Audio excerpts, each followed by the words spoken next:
de l'Évangile de Saint Jean. Celui qui vient d'en haut est au-dessus de tous. Celui qui est de la terre est terrestre, et il me parle de façon terrestre. Celui qui vient du ciel est au-dessus de tous. Il témoigne de ce qu'il a vu et entendu, et personne ne reçoit son témoignage. Mais celui qui reçoit son témoignage certifie par là que Dieu est vrai. En effet, celui que Dieu a envoyé dit les paroles de Dieu, car Dieu lui donne l'Esprit sans mesure. Le Père aime le Fils, et il a tout remis dans sa main. Celui qui croit au Fils a la vie éternelle. Celui qui refuse de croire, le Fils ne verra pas la vie, mais la colère de Dieu demeure en lui, sur lui. Acclamons la parole de Dieu. Alors, chers amis, bon matin.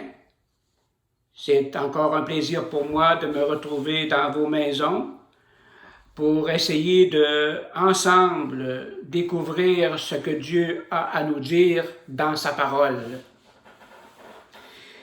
Vous avez certainement constaté que depuis lundi, nous sommes au cœur d'une longue conversation entre Nicodème et le Père et le Maître. D'abord, revoyons brièvement ce qui est au cœur de cette conversation depuis lundi. D'abord, lundi, le Maître nous rappelle l'importance de naître d'en haut, par l'eau et l'Esprit. Il ne s'agit pas d'une naissance physique, mais spirituelle. Personne, à moins de naître de l'eau et de l'Esprit, ne peut entrer dans le royaume, dit Dieu. Mardi, la conversation se poursuit avec Nicodème, mais on va un peu plus loin, en parlant du Fils de l'homme. Nul n'est monté au ciel, sinon celui qui est descendu du ciel, le Fils de l'homme. Le Fils de l'homme est souvent employé dans l'Évangile pour désigner Jésus. Le Maître annonce donc que Jésus, c'est l'envoyé du Père pour venir nous rejoindre. Mercredi, hier, le Maître précise davantage en disant que le Fils de l'homme avait une mission précise, celle de sauver le monde.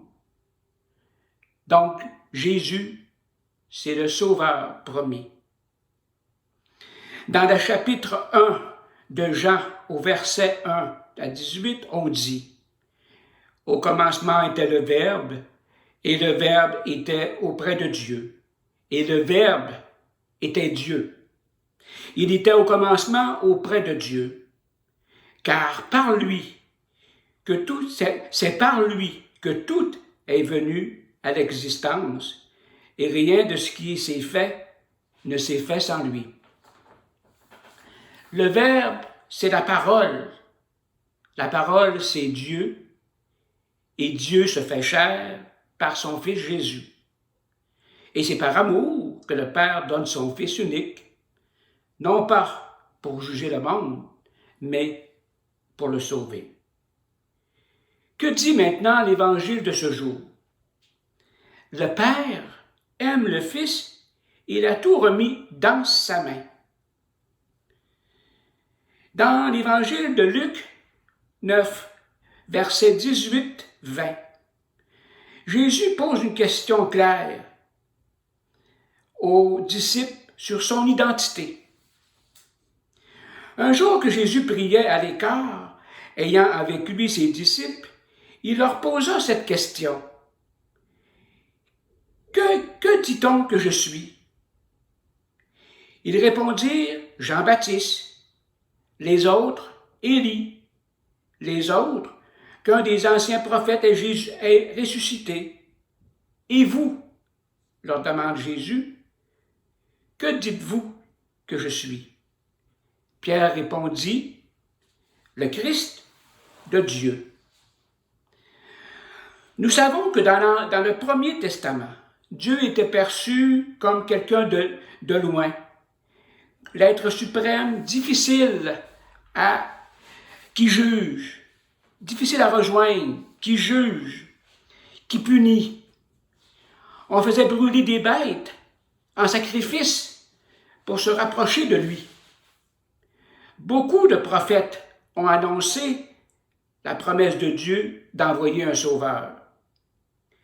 Que se passe-t-il dans le Nouveau Testament? C'est la promesse qui se réalise. C'est le mouvement inverse qui se produit.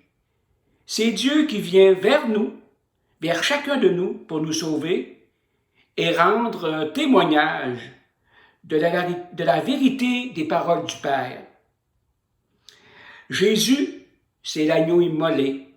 Il se donne en sacrifice pour nous sauver. Dieu a envoyé son Fils dans le monde pour que par lui, le monde soit sauvé. Jésus et le Père ne font qu'un. D'ailleurs, plusieurs extraits de la parole de Dieu le mentionnent. Je vais en citer quelques-uns. Jean 5, verset 13-23. Mais Jésus leur répondit, « Mon Père agit jusqu'à présent, moi aussi j'agis. » Dans Jean 14, 9, 23, nous disons, Jésus lui dit, « Il y a si longtemps que je suis avec vous, et tu ne m'as pas connu, Philippe? Celui qui m'a vu a vu le Père. Comment dis-tu? Montre-nous le Père. » Dans Matthieu 11, 27, « Toutes choses m'ont été données par mon Père, et personne ne connaît le Fils si ce n'est le Père. Personne non plus ne connaît le Père si ce n'est le Fils, et celui à qui le Fils veut le révéler. » Matthieu 11, 27. Maintenant, une dernière citation dans Matthieu, il y en aurait bien d'autres, mais Matthieu 28, 19. « Allez, faites de toutes les nations des disciples, les baptisant au nom du Père, du Fils et du Saint-Esprit. » Chers amis, et nous, à la question posée aux disciples, que dites-vous que je suis? Que répondons-nous? Connaissons-nous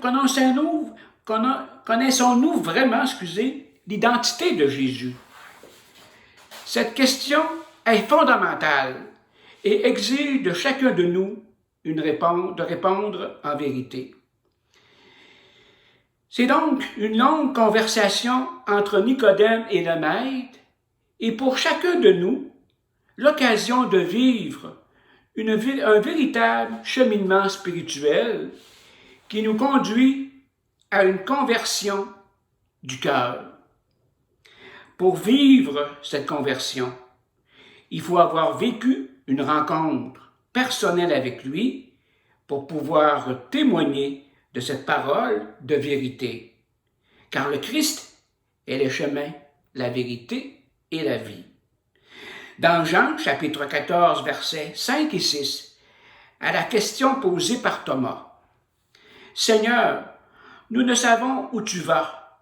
Comment pouvons-nous en savoir le chemin? » Jésus lui dit, « Je suis le chemin, la vérité et la vie. Nul ne vient au Père que par moi. Si vous ne me connaissez pas, si vous me connaissiez, vous connaîtriez aussi mon Père. Et dès maintenant, vous le connaissez et vous l'avez vu. » Ce n'est qu'après avoir vécu cette rencontre avec le Christ que nous pouvons nous aussi dire, comme la chanson, « Jésus, sois mon chemin, sois mon guide, sois dans mon cœur, sois le vent dans mes voiles, sois la raison de ma vie. »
Alors, chers amis, passez une agréable fin de semaine et on se dit à la prochaine.